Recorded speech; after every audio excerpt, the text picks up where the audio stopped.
దినం దేవుని వాగ్దానం. ఈ ఉదయకాల సమయంలో ఈ దినం దేవుని వాగ్దానం అని చక్కటి ఆత్మీయ కార్యక్రమానికి ప్రేమతో ఆహ్వానిస్తూ ఎలా ఉన్నారు దేవుని బిడ్డలారా? మీరందరూ బాగున్నారా? ఉదయం 5 to 6 ఆరాధనలు అటెండ్ అయ్యారా? వ్యక్తిగత ప్రార్థన బైబిల్ స్టడీ చేసుకుంటున్నారా? చేయాలి. అద్భుతంగా ఏలూరు సభలు ఘనంగా ముగించుకొని ప్రభు కృపని అనుగ్రహించినందుకు ప్రభుకి మహిమ. మీరందరూ దీవించబడ్డారని నమ్ముతున్నాను.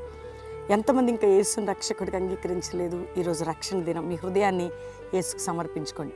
మీ జీవితాలు పట్టబడి ప్రభు కోసం ముందుకు సాగితే చాలు. నిత్య జీవం పరలోకాన్ని మీరు కలిగి ఉంటే చాలు. ఈ లోకంలో కూడా ఆయన మీకు తోడుగా ఉంటాడు.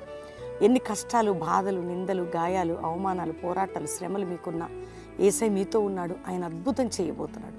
ఆయన ప్రతి పరిస్థితిని మీ పట్ల చక్కపరిచి మిమ్మల్ని ఆశీర్వదిస్తాడు. మీ మీద ఆయన కృపని మెండుగా చూపబోతున్నాడు. కాబట్టి ధైర్యంగా ఉండండి. ఈరోజు చదువుకుందాం చక్కటి వాగ్దానం. నేను చదువుతున్నాను.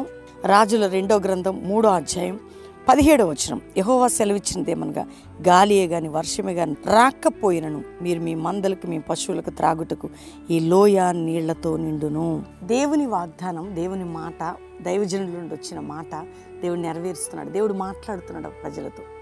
అంత ఎండిపోయిన స్థితి, డ్రై స్థితి, ఒకవేళ ఎటు చూసినా దిక్కుతోచని స్థితి. కానీ ఏది అంటే ఒక నీళ్ళ నిండాలి అంటే లోయల్లో కానీ ఎక్కడైనా కానీ వర్షం పడాల, ఒక వాటర్ ఫ్లో జరగాల. కానీ ఏమీ లేకపోయినా నిండిపోద్దట. అంటే దానికి అర్థం ఏంటంటే దేవుడు శూన్యంలో సమస్తము చేసినవాడు. నీకు నాకు అసాధ్యం, దేవునికి సమస్తము సాధ్యమే. కాబట్టి నీ జీవితంలో అసాధ్యమైనవి సాధ్యపరచబోతున్నాడు. ఈరోజు వాగ్దానం ఏంటంటే, అసాధ్యమైనవి సాధ్యపరచెదను. ధైర్యం తెచ్చుకో. అంటే అసాధ్యమైనవి సాధ్యపరచెదను నీ జీవితంలో. ఇది ఎంత గొప్ప మాట అండి. కాబట్టి మనకి ఏమీ లేదు, అంత శూన్యం అన్న టైంలో ప్రభు కార్యం చేస్తాడు నీ విషయంలో. ఎవ్వరు నీకు హెల్ప్ చేయనప్పుడు దేవుడు అద్భుతం చేస్తాడు నీ పక్షం. నేను మోసం చేసిన వారి విషయంలో, గాయపరిచిన వారి విషయంలో, నష్టపరిచిన వారి విషయంలో ఖచ్చితంగా ఆయన జోక్యం చేసుకుంటాడు. ఎండిపోయిన నీ జీవితాన్ని ఆయన కృపతో నింపుతాడు. కాబట్టి ధైర్యంగా ఉండండి. ఈ ఉదయకాలం ఈ వాగ్దానాన్ని ఎత్తిపెట్టి ప్రార్థించండి, రిసీవ్ చేసుకొని పట్టుకోండి. మీ ఫ్రెండ్స్కి, మీ బంధువులందరికీ పంపండి. హ్యాపీగా దేవుని ఆరాధించండి, ప్రార్థించండి. అందరం కలిసి దేవుని థ్యాంక్స్ చెప్పి ప్రార్థన చేసుకుంటాం. తండ్రి, ఉదయకాలం ఎంతమంది వాగ్దానం రిసీవ్ చేసుకుంటున్నారు? రక్షణ లేని వారికి రక్షణ, పాప క్షమాపణ, రోగ వ్యాధులతో ఉన్న వారికి స్వస్థత, ఇరుకుల్లో ఉన్న వారికి విడుదల, అప్పుల్లో ఉన్న వారికి విడుదల, మరణ పోరాటాలు ఉన్న వారికి విడుదల, కోర్టు కేసుల నుండి విడుదల. అవి విడిపోయిన కుటుంబాలు కట్టబడాలి. ఆపరేషన్స్ దాకా వెళ్ళి క్యాన్సర్ హీల్ కావాలా ప్రభా. ఎక్కడెక్కడ ఆర్థిక, మానసిక ఒత్తిళ్ళని విడుదల, పాపంలో నుండి, శాపం నుండి, త్రాగుడి వ్యసనముల నుంచి విడుదల. ఇతర దేశంలో మా ప్రియులు ఉన్న బిడ్డల చుట్టూ కంచె, కాపుదల, భద్రత, వారున్న దేశంలో రక్షణ అద్భుతం. భారతదేశాన్ని రక్షించండి. మా దేశ నాయకులని మీ రక్షణలోకి నడిపించండి. ఇదిగో ప్రభు, మా దైవజనులు వారి బిడ్డల మీద నీ కృపంచి వారి సంఘాలు, వారి కుటుంబాలు దీవించబడాలి. ఆత్మీయ లోతులోకి వెళ్ళాలి. అయ్యా, ఎవరెవరు కష్ట దుఃఖ సమయాలు ఉన్నారో విడుదల మీరు దయచేయండి. ఎవరు ఏడుస్తున్నారో ఆదరణని, ఓదార్పుని మీరు దయచేయండి. అనేక మంది స్టూడెంట్స్ వారి లైఫ్ సెటిల్మెంట్ కొరకు మీ సహాయాన్ని పంపండి. వ్యాపారంలో నలిగిన వారిని లేవనెత్తండి నాయన.